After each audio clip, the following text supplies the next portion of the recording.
ಮೇಲೆ ಎಲ್ಲ ಗಾಯ ಮಾಡವ್ರೆ, ಕಚ್ಚಿ ಕಚ್ಚಿ ಎದೆಗೆ ಕಚ್ಚವ್ರೆ. ಜೀವಂತವಾಗಿ ಬಿಟ್ಟಿದ್ರೆ ಸಾಕಿತ್ತು ಸರ್ ನಮ್ಗೆ. ಅವ್ರು ಯಾರ ಮೇಲೆ ನನ್ ಕಂಪ್ಲೇಂಟ್ ಕೊಡ್ತಾ ಇರ್ಲಿಲ್ಲ. ನನ್ ಮಗಳಿಗೆ ರೇಪ್ ಮಾಡಿ ಜೀವಂತಾಗಿ ಬಿಟ್ಟಿದ್ರು.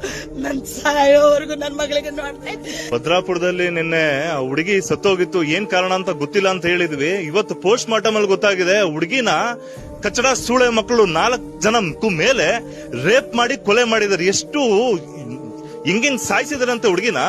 ಸಿಗರೇಟ್ ಅಲ್ಲಿ ಚುಚ್ಚಿ ಮಚ್ಚಲೆಲ್ಲ ಹೊಡೆದಿದ್ದಾರೆ, ಬೆನ್ನು ಮುಳೆಲ್ಲ ಮುರಿದಾಕಿ ಕತ್ತು ತಿರುಗಿಸಿ ಕತ್ತು ಮೇಲೆ ಕಾಲಿಟ್ಟು ಕೊಲೆ ಮಾಡಿದ್ದಾರೆ. ಅಷ್ಟು ಕ್ರೂರವಾಗಿ ಕೊಲೆ ಮಾಡುವಂತದ್ದು ಏನ್ ಮಾಡಿತಿ ಹುಡುಗಿ. ಕೂಗಕ್ಕೂ ಬಾಯಿ ಇಲ್ಲ, ಕಿವಿ ಕೇಳಿಸಲ್ಲ ಅಂತ ಹುಡುಗಿನ ಕರ್ಕೊಂಡು ಹೋಗಿ ಕತ್ಲಲ್ಲಿ ಒಂದು ಕರೆಂಟ್ ಫೆಸಿಲಿಟಿ ಇಲ್ಲ ಊರಲ್ಲಿ ಕರೆಕ್ಟ್ ಆಗಿ. ಇಂತ ಊರಲ್ಲಿ ಹುಡುಗಿನ ಕಿಡ್ನಾಪ್ ಮಾಡ್ಕೊಂಡು ಹೋಗಿ ಅಷ್ಟು ಈಸಿಯಾಗಿ ರೇಪ್ ಮಾಡಿ ಸಾಯಿಸಿ, ಅದು ಬರ್ಬರವಾಗಿ ಸಾಯಿಸಿದ್ದಾರೆ. ಇವ್ರ ಜನ ನೋಡಿ ಪಾಪ ಬಡವ್ರಿಗೆ ಅನ್ಯಾಯ ಆದ್ರೆ ಯಾರು ಧ್ವನಿ ಎತ್ತಲ್ಲ, ಯಾವ ಮೀಡಿಯಾದವರು ಇದನ್ನ ಪ್ರಶ್ನೆ ಮಾಡ್ತಿಲ್ಲ. ಒಬ್ಬ ಪೊಲೀಸ್ ಮಗಳು ರಾಜಕಾರಣಿ ಮಗಳು ಆಗಿದ್ರೆ ದೊಡ್ಡ ಹೈಲೈಟ್ ನ್ಯೂಸ್ ಅದೇ. ವಿತಿನ್ 1 ಡೇ ಅವ್ರಿಗೆ ಶಿಕ್ಷೆ ಆಗ್ತಿತ್ತು, ಕೊಲೆ ಮಾಡ್ತಿದ್ರಿ, ಇಲ್ಲ ಎನ್ಕೌಂಟರ್ ಮಾಡ್ತಿದ್ರಿ. ಮಾಡ್ರಿ ಇವಾಗ ಈ ಹುಡುಗಿನ ಈ ಹೆಣ್ಣು ಮಗು ಪಾಪ ಸತ್ತಿರೋದು ಯಾರು ಮಾಡಿದಾರೋ ಎನ್ಕೌಂಟರ್ ಮಾಡಿ ಸರ್ ದಯವಿಟ್ಟು. ಅದ್ರ ಆದ್ರೇನೆ ಭಯ ಬರೋದು, ಏನಾದ್ರು ಚೇಂಜಸ್ ಆಗೋದು.